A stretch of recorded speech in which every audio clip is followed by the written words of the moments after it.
సభకు నమస్కారం, సభకు సలాం, సభకు జైభీం. సుదీర్ఘమైన నాగరికత గమనం మనకు అందించిన వరం భావ ప్రకటన. కానీ ఆశ్చర్యం ఏంటంటే నాగరికత ఎడ్జ్లో ఉన్నామనుకున్న మనం ఈరోజు మన భావాల మీదనే దాడి జరగడాన్ని స్వయంగా చూస్తున్నాం. భారతదేశంలో అత్యధికంగా ట్రోలింగ్ గురి అయిన వ్యక్తి రాహుల్ గాంధీ. ఇక్కడ సరే నేను గవర్నమెంట్లో రాష్ట్ర గ్రంథాలయ సంస్థ చైర్మన్గా ఉన్నాను కాబట్టి డెఫినెట్గా స్పందించాల్సిన అవసరం ఉంది. అట్లాగే నేను కాంగ్రెస్ పార్టీ అధికార ప్రతినిధి కూడా. కాకతీయ యూనివర్సిటీలో రవీందర్ బాబు మీద దాడి జరిగినప్పుడు నేను అప్పుడు వరంగల్లో ఉన్నాను. ఇమ్మీడియట్గా కొంతమేరకు దాన్ని బ్రేక్ చేసే ప్రయత్నం చేశాను, అంటే దాడి కంటిన్యూ కాకుండా చేసే ప్రయత్నం చేశాను. ఒక చిన్న విన్నపం ఏంటంటే ఇక్కడ మీరందరూ కూడా చాలా గొప్ప మేధావులు. మీరందరూ కూడా రైటింగ్స్లో బాగా బిజీగా ఉంటారు, రైటింగ్స్లో ఆలోచనలో బిజీగా ఉంటారు. మీరు ఉత్పాదకతలో ఉన్నారు, అంటే భావజాల ఉత్పాదకతలో ఉంటే ఈ ట్రోలింగ్ చేసేవానికి ఏం పని ఉండదు.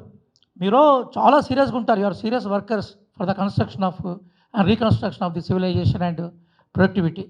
వాడు అక్కడ కూర్చొని జస్ట్ మొబైల్ కింద పెట్టుకొని రకరకాల కామెంట్ చేస్తూ ఉంటాడు. కానీ అది శృతి మించి ఇప్పుడు డైరెక్ట్గా మనకి అంటే ఫిజికల్ అటాక్ రూపంలోకి వచ్చినది ఇక పెరిగే అవకాశం కూడా ఉంటుంది. ఇది అంటే రాజ్యాంగాన్ని ప్రేమించే శిక్ష అన్నిటి కూడా ఇది ఒక హెచ్చరిక లాంటిదే. ఒక విషయం మాత్రం నేను చెప్పగలుగుతాను, దయచేసి మీరు ఆలోచించాల్సిన కోరుతున్నది ఏంటంటే ఇట్లాంటి ఇన్సిడెంట్స్ అయినప్పుడు ఎందుకో మన వాళ్ళు రాజ్యాంగబద్ధమైన సంస్థల్ని ఆశ్రయించారు. వరంగల్లో కూడా అదే జరిగింది. నేను హానెస్ట్గా చెప్తున్నాను.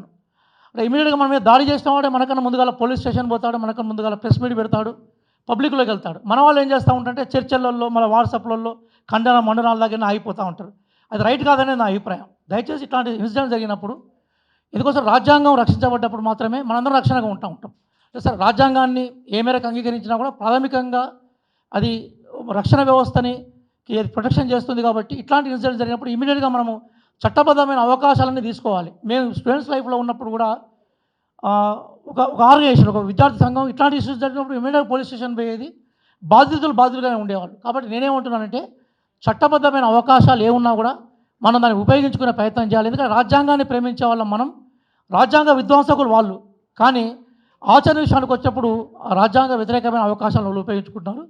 ఖచ్చితంగా ఈ విషయాన్ని నేను గౌరవ ముఖ్యమంత్రి గారి దగ్గరికి తీసుకుపోయే ప్రయత్నం చేస్తాను. ఈరోజు రేపు ఈ ఇన్సిడెంట్స్ మీద వారికి రెఫరెన్స్ ఇస్తాను. కానీ చివరిగా నేను ఏంటంటే జర్నీ జెఫర్సన్ అంటాడు, ఏమంటాడంటే unless the people are aware the concept of democracy will not be successful one. అంటే ప్రజాస్వామ్యం పరిడమిల్లాలంటే, ప్రజాస్వామ్యం వర్ధిల్లాలంటే ప్రజల చైతన్యం లేకుండా అది వర్ధిల్లదు. కాబట్టి దయచేసి ఇట్లాంటి సంఘటనలు భవిష్యత్తులో జరగకుండా ఇక్కడ ఉన్నట్టుగా సమూహ సెక్యులర్ రైట్స్ ఫోరం కానీ, Telangana for piece and unity ఇట్లాంటి సంస్థలు ఒక ఆచరణాత్మకమైన కార్యాచరణ తీసుకున్నప్పుడు ప్రభుత్వం వైపు నుంచి కూడా మేము రిప్రజెంట్ చేస్తామని ఈ సందర్భంగా చెప్తూ ఈ అవకాశం ఇచ్చినందుకు ధన్యవాదాలు చెప్తున్నాను. వేణుగారి మీద జరిగిన సంఘటనను, అలాగే హెడ్ మాస్టర్ గారి మీద సంఘటనను, అంతకుముందు ఒక దళిత ఉపాధ్యాయుల మీద సంఘటనని కాంగ్రెస్ పార్టీ వైపు నుంచి అట్లాగే వ్యక్తిగతంగా కూడా తీవ్రంగా ఖండిస్తున్నాం.